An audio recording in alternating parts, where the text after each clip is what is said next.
She sat in the dirt, cold, silent, and shaking.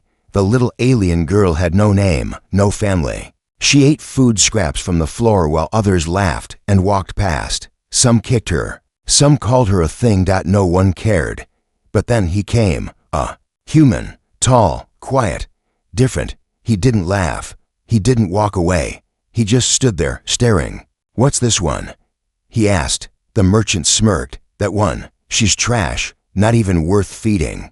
The human knelt beside her. Her eyes, tired and broken, looked into his. And he whispered something no one had ever said before. "You're not trash. You're a queen." The alien market was full of noise. Creatures of every shape and size moved through the dusty paths, talking, buying, trading. But in the back corner, hidden behind broken crates and metal walls, a small figure sat on the ground. She was a little alien girl. Her clothes were torn and dirty. Her hands were thin. Her eyes, large and silent, watched the world from the shadows. No one looked at her. No one stopped. She was not part of the trade. She was just there. Sometimes, someone would throw a piece of leftover food on the ground, and she would crawl to it. She didn't speak. She didn't cry. She just existed. The workers of the market had seen her for years now. They didn't ask where she came from. They didn't ask why she stayed. To them, she was part of the trash around the corners. One morning, a human walked into the market. He didn't wear any armor. He wasn't loud. He just moved quietly, his eyes scanning everything. His name was Riven. No one in that market knew him, and he didn't say where he came from. Some thought he was lost. Others thought he was a traitor. Riven walked slowly through the market until he reached the back. That's when he saw her. The girl didn't move when he approached. She had learned not to. Most people didn't care. They would walk past or ignore her. Sometimes they would laugh. Sometimes they would toss crumbs just to watch her crawl. But Riven didn't laugh. He didn't toss anything. He just stood there, staring at her. She looked up at him with slow, quiet eyes. His face didn't change. He simply lowered himself to one knee and looked closer. She was young, maybe 7 or 8 in human years. Her skin was light gray, her eyes glowing faintly purple in the dim light. Her hair was knotted and full of dust, but her eyes, they were alive, not loud, not angry, but deep, as if they had seen far more than a child should. A voice behind Riven spoke. "You don't want that one." Riven turned. It was one of the market workers. "She's been here for years," the worker said. "Some say she's broken, can't speak, eats off the floor, useless." "What's her name?" Riven asked. The worker shrugged. "Doesn't have one. She's just there, born from nothing, not worth even cleaning up." Riven looked back at her. Her small arms were wrapped around her knees. Her head was slightly turned, as if trying to listen but afraid to hope. "She's not broken," Riven said softly. "She's surviving." The worker laughed. "Call it what you want. But she's not yours, not even for sale." Riven stood up. He pulled a small silver badge from his coat. The worker's eyes widened. "Alliance badge?" the worker asked, stepping back. "I'm not here to take anything," Riven said. "I'm here to help." He turned back to the girl and held out his hand. At first, she didn't move. Her eyes blinked slowly. Then she looked at his hand. It was clean, calm, steady. Unlike the others, unlike the ones who walked past or through things. She reached out, just a little. Her hand touched his, and Riven didn't pull away. Instead, he gently helped her to her feet. She wobbled a little, not used to standing. The market had gone quiet. A few people were watching. Some were whispering. No one had touched the girl before. No one had offered a hand. "What's your name?" Riven asked. The girl looked at him. Her lips parted, but no sound came out. She didn't seem to remember. "That's all right," he said. "I'll give you one." "How about Aya?" The girl blinked. "Aya means light," he said. "It suits you." She didn't smile, but something in her face changed just a little. A softness, a flicker of something hidden deep. Riven placed his coat around her shoulders. She held it tightly, as if it was the first warm thing she had ever felt. As they walked away, the worker called out, "You'll regret it. That one's no one. She's nothing." But Riven didn't stop. He looked down at the little girl beside him and said, "She's not nothing. She's a queen. They just don't know it yet." Aya looked up at him. For a second, her eyes shimmered, and deep inside, something old and quiet began to awaken. The market faded behind them. Her story had just begun. Asterisk Riven walked slowly through the quiet streets of the outer colony. The sky above was a soft violet, and strange birds circled high above. Aya walked beside him, wrapped in his coat, her small steps unsure but steady. She didn't hold his hand, but she didn't run from him either. That was a start. He had taken her to a small outpost just outside the market city. It wasn't much, just a tiny room with 2 chairs, a table, and a sleep pod, but it was safe. No one followed them. No one asked questions. And Aya never spoke. Riven gave her food. She didn't eat fast like before. She stared at the plate for a long time, as if wondering if it was really hers. Then she picked up the soft bread and took one careful bite. He didn't ask her anything that night. He just let her sit. She watched him from the corner of her eye, studying him. Her fingers played with the edges of his coat. It was the only thing she had now, and she held onto it like a shield. That the next morning, she was still there. She hadn't run. That was enough for Riven. He stepped outside to contact the shipyard, but his thoughts stayed with her. There was something about the girl he couldn't explain. It wasn't just pity. It wasn't just kindness. There was something deep inside her, silent but powerful. He didn't know what it was yet, but he knew one thing. She was important. Back inside, Aya stood at the window. She was watching the sky. Her hands pressed against the glass. Her eyes followed a small shuttle flying overhead. And for a second, she looked sad. "You've seen that kind of ship before, haven't you?" Riven asked gently. Aya didn't answer, but she didn't turn away either. He stepped closer, careful not to scare her. "You remember things, even if they're far away, even if they hurt." Her fingers slowly curled into fists. Her shoulders tensed. "You don't have to tell me," Riven said. "Not yet, but if you do, I'll listen." He walked to the table and placed something there, a small silver pendant with a blue crystal in the center. It wasn't expensive, but it was beautiful in a quiet way. "I had this since I was a kid," he said. "My sister gave it to me. She used to say it brings calm to lost stars." Aya turned slightly. Her eyes flicked to the pendant, then to him. "You can keep it," Riven added. She hesitated, then walked slowly to the table. She picked up the pendant carefully, holding it like it might break. For the first time, Riven saw something close to emotion in her face. Not a smile, but a soft look, like memory or warmth. That night, she slept on the sleep pod without curling into the corner. She still didn't speak, but she was starting to trust. 3 days passed. Riven kept her close, but didn't push her.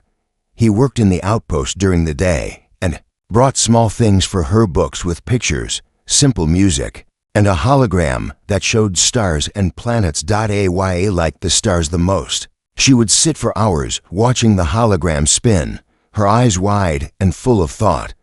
Then, one quiet afternoon, she spoke. Just one word. "Home." Riven turned slowly. "You remember your home?" She nodded. It was the first time she had moved with confidence. "Can you tell me about it?" he asked softly. She pointed to one of the stars on the hologram. It wasn't labeled. It was a small, lonely system at the edge of the chart. "No one lives there now," Riven said, surprised. "That system was abandoned years ago." Aya didn't blink. She just kept pointing. Riven sat beside her. "You came from there." Aya nodded again. "Who were you?" he asked gently. She didn't answer, but she opened her hand. Inside was something he hadn't seen before, a tiny ring, old and worn. Hidden in the folds of her sleeve, there was a symbol on it, a royal crest, ancient, nearly forgotten. Riven's heart skipped. "I've seen that symbol," he whispered. "Only once, in a history vault. It belonged to a royal family. They vanished a long time ago." Aya looked at him. Her face was calm, but her eyes were heavy with meaning. "You were part of them," Riven said quietly. "Weren't you?" Aya didn't speak, but she didn't have to. He looked at her again. The girl everyone called trash. The girl who ate scraps. The one no one wanted. She was more than all of them had ever seen. And now he understood why. He stood slowly, the stars still turned above them in the hologram, lighting her face with soft blue light. "You're not lost, Aya," he said. "You're the key to something forgotten, and whatever happens next, I'm with you." Aya didn't reply, but she wore the pendant now. And in her silence, something old was beginning to awaken. The outpost had grown quiet. Days passed since Aya had spoken her first word. She didn't speak again after that, but something had clearly changed. She began to walk more freely, explore the small station, and even look Riven in the eyes when he spoke to her. She still didn't smile, but her silence now felt different, not empty, but thoughtful. Riven spent hours searching the archive systems, trying to confirm the crest on Aya's ring. Most records were restricted or erased. It was like someone had tried to remove every trace of the royal family she belonged to. But one fragment remained buried deep inside a forgotten historical vault, an old image, barely holding together. It showed a family standing on a grand balcony, above a crowd of cheering people. Among them, held in the queen's arms, was a baby. The crest on the queen's dress matched the one on Aya's ring exactly. Riven didn't show her the image right away. He wasn't sure how she would feel. But the truth was clear now. Aya wasn't just anyone. She was the last memory of a once great line, a line the galaxy had forgotten, or wanted to forget. That evening, Riven took her outside the outpost. The 2 moons were rising, and the air was cool and still. Aya wore a clean cloak now, no longer hidden behind torn rags. She walked slowly beside him, holding the small pendant he had given her. He pointed to the sky. "Your star is out tonight," he said, showing her the one she had pointed to days earlier. Aya looked up. She stayed quiet, but her fingers clutched the pendant tighter. Riven turned to her. "I want to take you there. Not because I think you have to go back, but because I think something is waiting for you." Aya looked at him, and for the first time, there was no fear in her eyes. They boarded a small ship the next day. Riven made sure no records of their flight were open to the public. Something about this journey needed to stay hidden. If someone had buried her past so deeply, then someone powerful might still be watching. Aya sat near the window during the flight, her eyes fixed on the stars. Every time they passed a new system, she would study it carefully, as if searching for something familiar. As they neared her home system, the ship's lights dimmed slightly. Riven checked the readings. Strange, there's still energy in the area, even though the colony was marked as dead. He looked back at Aya. She was already standing, staring ahead. The planet appeared small, surrounded by a soft glow. The scanners read low activity, almost silent, but not completely. Something was still active on the surface. They landed gently in what looked like an old garden, now overgrown with wild plants. Crumbled stone paths stretched toward the remains of buildings. Most of the structures were broken, but one tall tower stood untouched. Its shape was elegant, like a place once meant for music and light. Aya stepped out of the ship first. She didn't hesitate. Her feet touched the ground like they knew the way. She walked forward slowly, her cloak trailing behind her. Riven followed, staying close, but letting her lead. Birds scattered in the trees above as they entered the ruins. The air felt still, almost like time had stopped here. Inside the tall tower, dust floated through the air like golden fog. Sunlight streamed through a stained glass window, shattered in places, but still glowing with faint color. In the center of the room stood a round stone platform. Aya walked toward it. There was a soft hum, then a flicker. A blue light rose from the platform and formed a hologram. A woman appeared, regal, kind, with the same eyes as Aya. The recording began to speak in an old language, one that hadn't been heard for years. But Aya understood it. She stepped forward as the voice grew clearer. "My daughter," the voice said, "if you are seeing this, then we are gone. And you survived. That means the stars did not forget us." Aya's eyes shimmered with light, but no tears fell. She stood tall, listening to every word. "You were born to lead, but more than that, you were born to heal. Your voice, your heart, your strength, they will bring balance where power once failed." The message faded. Silence returned. Riven watched her. She didn't need anyone to tell her who she was anymore. He stepped closer. "She knew you would make it. Aya turned to him slowly. For a moment, the girl who once sat in the dirt seemed far away. Riven smiled gently. So, what now, Aya? Looked up at the broken ceiling and the open sky. She raised the ring in her hand and placed it on the center of the platform. The ground lit up. Symbols appeared, forming a circle of light around her. The planet had not forgotten. And now, it was waking up. Something deep within the old stones stirred a quiet response to her presence. Riven felt it too. A shift in the air. A heartbeat rising. Aya turned to him. Her voice was soft but clear. They tried to erase me, she said. But I'm still here. Riven nodded. And I'm still with you. They stood there as the sun broke through the clouds, lighting the ruins in gold. Far above, in space, a distant satellite blinked. A signal had been triggered. And somewhere across the stars, someone was watching. The air on the old planet had changed. Ever since I had placed her ring on the ancient platform, the ground beneath them had started to respond slowly, quietly, but with purpose. Faint lights now glowed along the cracked stone paths, and the tall tower whispered with energy long forgotten. Aya had not spoken much since that moment. She spent her days walking through the ruins, touching the old walls with her fingers, pausing near collapsed halls as if remembering sounds that were no longer there. And each time she touched the stones, they responded, not with noise or power but with warmth, as if the planet knew she had returned. Riven stayed nearby, watching over her from a distance. He didn't disturb her. He knew something was happening. Deep inside her, something he couldn't rush.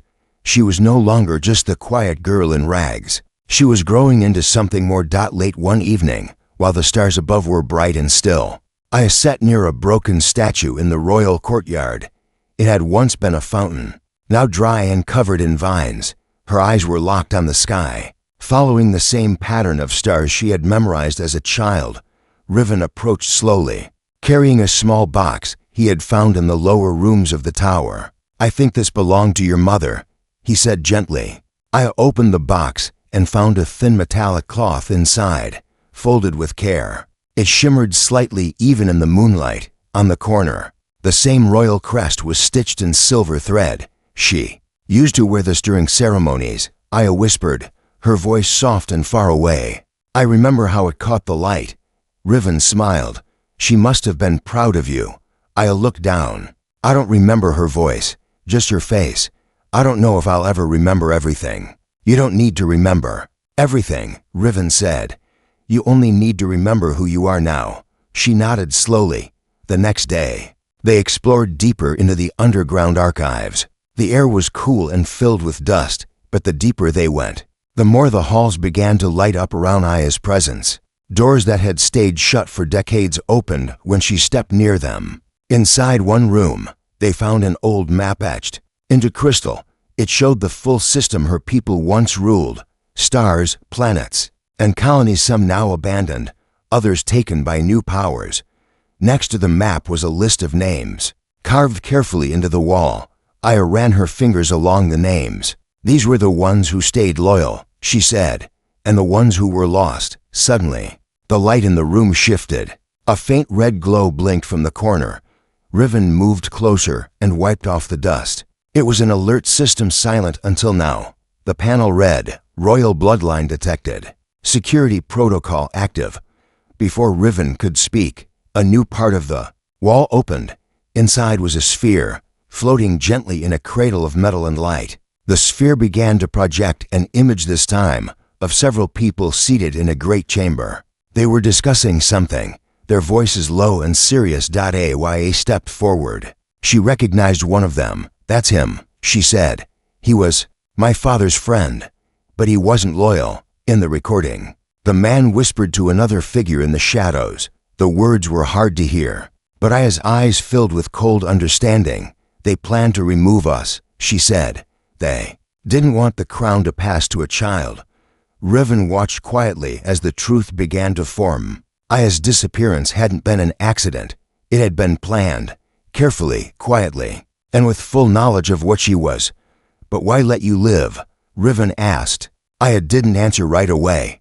Then she said, because they thought I would never find my way back. That evening, I stood at the center of the tower again. The platform lit up once more. This time, a new message played, an ancient call sent only in times of great change. Across the old network of satellites, a signal spread, a soft echo, a message that said something was returning. AYA walked outside and looked at the stars. "They'll come," she said, "not to welcome me, but to make sure I never rise." Riven stepped beside her. "Then we should be ready." She turned to him, the wind lifting her hair slightly. "You stayed with me when I had nothing, even when I was afraid to speak." "I stayed," he said, "because you were never what they said you were. I saw it the moment I looked at you." I took a slow breath. "Then I need your help again." Riven nodded. The ruins around them weren't just ruins anymore. With each step I took, the energy returned. And now, the galaxy would feel that. Return to far above. Ships were already adjusting their course. Far-off stations began receiving the old frequency. Whispers began to spread in hidden places. The last daughter of the royal line had returned. And her silence was no longer quiet. It was the beginning of something greater. The ship was quiet as they traveled through the stars. She sat by the small window, staring at the endless space outside. The stars looked so free, so far away from everything she had known. She wondered if that's what it felt like to belong nowhere, to just float. The human walked in silently. He didn't say much, not at first, but when he saw her there, he smiled gently and placed a warm cup near her. "I don't know what you like to drink," he said, "but this helped me once when I was lost." She looked at the cup. Steam rose from it gently, carrying a soft, sweet smell. She didn't touch it yet. Her hands were still unsure of kindness, her heart even more so. "Why are you helping me?" she finally asked. He leaned against the wall, crossing his arms, but not in a strict way, "Because no one else did. And you looked at me like you had already lost everything." She turned her eyes back to the stars. "I did." He didn't press her. He just stood there, calm and present. Then she spoke again, slowly, carefully. "I was born in a worker nest. No name, no number, just a mark." She touched the back of her neck. "That's all we got." The human nodded. "And now, I don't know. I don't even know who I am without the chains." He moved a little closer but didn't sit. "You get to choose now." She looked confused. "Choose?" "Yes, name yourself. Decide who you wanted to be. You're not what they made you." She stared at him for a moment, her breath caught. Then, her voice, barely above a whisper, "Is that allowed?" He smiled. "It is now." That night, she sat in the small room he had given her, staring at the stars again. But now, a small piece of paper sat on the table. On it, one word, a name. The name she had chosen for herself. It felt strange, but good. The next day, the human showed her around the ship more fully. "You can help if you want," he said. No pressure. She didn't know how to do anything. But he showed her, patiently, carefully. He didn't laugh when she made mistakes. He didn't shout. He didn't leave. She cleaned tools. She learned how to fold the ship's food packs. She watched the stars on the screen and tracked routes. And one day, while sitting beside the human, she asked, "Why did you call me queen?" He looked at her, quiet for a moment. Then he said, "Because you sat in chains. But you held your head high. Because they tried to break you, but they couldn't take your heart. You're not a worker. You're not a servant. You're strong. You lead yourself." She said nothing for a while. His words stayed with her. That evening, she looked at her reflection in the mirror. Same face, same eyes, but now, there was something else, something new. Dignity. She stood a little taller that night. And the human. He started noticing something too. She was asking more questions, trying new things, smiling just a little but enough. The stars still looked far away, but for the first time, she didn't feel lost. She felt like she was finally going somewhere real, somewhere hers. The human ship landed quietly on a green moon. It wasn't a busy world, not a place for war or politics, just forests, water, and sky. A peaceful place, a place to breathe. She stepped out of the ship slowly. Her feet touched the grass, and she froze. Soft. She had never walked on grass before. Back on her world, the ground was metal and cold, But here, it felt alive. The human walked beside her, watching her carefully. He said nothing, just gave her space. Birds flew overhead, strange shapes and colors. She looked up, eyes wide. They're free, completely, he said. They walked for a while, the forest quiet except for gentle sounds of wind and life. Then, near a calm lake, he stopped. This is the place I wanted to show you. She looked around, trees bent toward the water. The reflection was perfect, like the lake remembered everything it saw. Why here? She asked. He took something out of his pocket, a small, silver disc. This is yours, he said. She looked at it. What is it? It's your story, he replied. Everything we recorded about your name, your journey, your strength. I saved it for you. She hesitated, then slowly reached for the disc. Her fingers touched his, and for a moment, neither of them moved. He smiled. You once said you didn't know who you were without chains. Now you do. She held the disc tightly. And what if someone tries to take that from me again? He looked into her eyes, calm but steady. They won't, not this time. Because now, you believe in yourself, and I believe in you too. Her throat tightened. The feelings were strange, new, deep. She sat by the lake, staring at the reflection again. But this time, she saw something different. A girl who had been treated like nothing. A girl who had been used and ignored. A girl who had no name. Now, she was someone. She had a voice. She had a name of her own choosing. She had someone who saw her, not as broken or weak, but as powerful, as royal. The human sat beside her, quiet and calm. For a long time, they said nothing. The wind blew, the lake shimmered, and, in that stillness, something unspoken passed between them. Trust, respect, maybe even something deeper. Later, as the sun set, she turned to him and asked, "Where do we go next?" He smiled. "Wherever you want." She smiled too, a soft, quiet smile, the kind that only came when the past no longer controlled the future. As the stars returned to the sky above, she stood tall. Not a servant, not forgotten. Not broken, but whole, finally whole.